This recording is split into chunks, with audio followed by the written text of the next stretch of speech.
માન્ય શ્રી ચેતરભાઈ વસાવા. માન્ય અધ્યક્ષ શ્રી, આંગણવાડી કેન્દ્રોના મકાનોના બાંધકામ ક્યાં સુધી પૂર્ણ કરવામાં આવશે? આ મકાન ક્યાર સુધી ઉપલબ્ધ કરવામાં આવશે? માનનીય અધ્યક્ષ શ્રી, આ ગૃહની અંદર હું માનનીય સભ્યશ્રીને જણાવું છું કે નર્મદા જિલ્લો અને છોટાઉદેપુર જિલ્લો એક ગામની અંદર આંગણવાડી શરૂ ન હોય એવું એક પણ ગામ નથી. તમામ જગ્યા પર એને ગેસ કનેક્શન મળ્યા છે અને એમની સુવિધા શરૂ છે.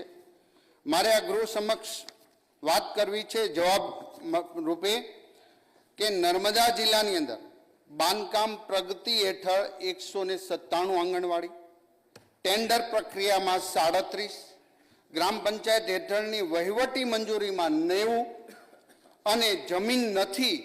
અને માનનીય સભ્યશ્રીને હું વિનંતી કરું, જ્યાં જમીન જગ્યાનો પ્રશ્ન છે આ 10 જગ્યાએ, એમાં જે તે શાસનને મદદરૂપ થાય અને જગ્યા અપાવે.